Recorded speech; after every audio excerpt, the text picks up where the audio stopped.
ಈಗಿನ ಅಪ್ಡೇಟ್ ಅನ್ನ ನೋಡಿದ್ರೆ 191 ಕ್ಷೇತ್ರಗಳಲ್ಲಿ ಎನ್ಡಿಎ ಮುನ್ನಡೆಯನ್ನ ಕಾಯ್ದುಕೊಂಡಿದೆ. ಬಿಜೆಪಿ 84, ಜೆಡಿಯು 76, ಎಲ್ಜೆಪಿ 23 ಮತ್ತು ಇತರರು 4 ಅಂತ ಆರ್ಎಲ್ಎಂ 4 ಅಂತ ಬರ್ತಾ ಇದೆ.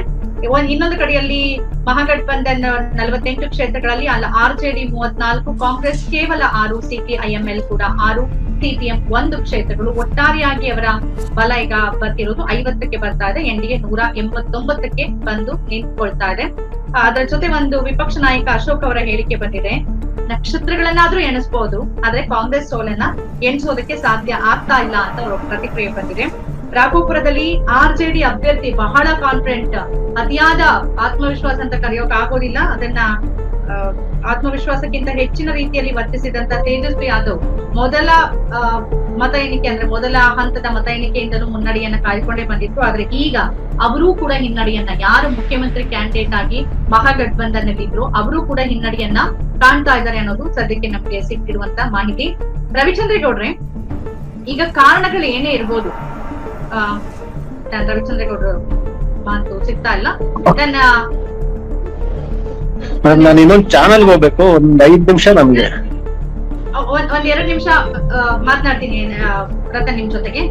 ನಟರಾಜ್ ಅವರೇ, ಈಗ ಪ್ರಶ್ನೆ ಏನಿರೋದು ಅಂತ ಅಂದ್ರೆ, ನೀವಾಗ್ಲೇ ಹೇಳ್ತಾ ಇದ್ರಿ ಹಿನ್ನಡೆಗೆ ಏನು ಕಾರಣ ಅಂತ. ಅಂದ್ರೆ ನನಗಿಲ್ಲಿ ಮುಖ್ಯವಾಗಿ ಆರ್ಜೆಡಿಯ ಈ ಹಿನ್ನೆಲೆಗೆ ಬರೀ ಅವರ ಅತಿಯಾದ ಆತ್ಮವಿಶ್ವಾಸ ಕಾರಣನ, ಓವರ್ ಕಾನ್ಫಿಡೆನ್ಸ್ ಕಾರಣನ, ಅಥವಾ ಬೇರೆ ಕಾರಣಗಳಿದ್ಯಾ ಅವರಿಗೆ? ಅವ್ರ ಪ್ರಣಾಳಿಕೆಯಲ್ಲಿ ಒಳ್ಳೆ ಅಂಶಗಳಿದ್ದು ಹಾಗೆ ನೋಡಕ್ ಹೋದ್ರೆ ಅದನ್ನ ಮೀರಿ ಏನಾಯ್ತು ಅಂತ ಅನ್ಸುತ್ತೆ. ಆರ್ಜೆಡಿ ಸೋಲು, ಕಾಂಗ್ರೆಸ್ ಅಲ್ಲ ಕಳೆದ ಬಾರಿ ಗೆದ್ದಿದೆ 19, ಈಗ 6 ಇದೆ, ಅದು ಹೌದು ಹಿನ್ನಡೆ, ಬಟ್ ಆರ್ಜೆಡಿ ಹಿನ್ನಡೆ ದೊಡ್ಡದು.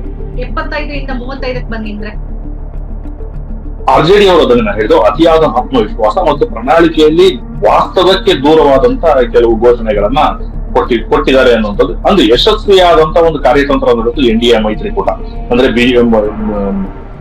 ಆರ್ಜೆಡಿಯ ಪ್ರಣಾಳಿಕೆಯಲ್ಲಿ ಕೊಟ್ಟಂತ ಅಂಶಗಳು, ಆರ್ಜೆಡಿಯ ಪ್ರಚಾರ ತಂತ್ರ, ಇದಕ್ಕೆ ವ್ಯತಿರಿಕ್ತವಾಗಿ ಎಲ್ಲಿ ತಪ್ಪಿದೆ, ಯಾವ ರೀತಿಯಾದ ಯಾವ್ದು ಸರಿಯಾದ ದಿಕ್ಕಿನಲ್ಲಿ ಹೋಗ್ಬೇಕಾಗಿರುವಂತ ಅಂಶವನ್ನ ಹೇಳ್ತಾ ಬಂತು.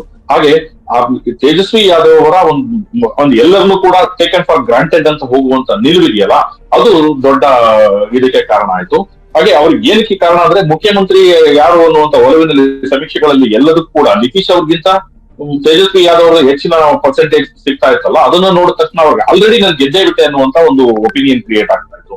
ಹಾಗಾಗಿ ಈ ಮೇಲ್ವರ್ಗದ ರಾಜಕಾರಣ ಮಾಡುವಂತದ್ರಲ್ಲಿ ಸಂಪೂರ್ಣವಾಗಿ ವಿಫಲರಾದ್ರು. ನನಗೆ ಒಂದು MY ಫ್ಯಾಕ್ಟರ್ ಇದ್ರೆ ಸಾಕು ಗೆದ್ಕೊಳ್ತೀನಿ ಅನ್ನುವಂತ ಒಂದಿತ್ತಲ್ಲ, ಅದು ದೊಡ್ಡ ಹೊಡೆತವನ್ನ ಸಿಕ್ತು. ಮತ್ತೆ ಈ ಸುದೀರ್ಘ ಅವಧಿ ನಿತೀಶ್ ಕುಮಾರ್ ಅವರ ನೇತೃತ್ವದ ಅವಧಿ ಇದೆಯಲ್ಲ, ಸುದೀರ್ಘ ಅವಧಿ, ಆ ಸುದೀರ್ಘ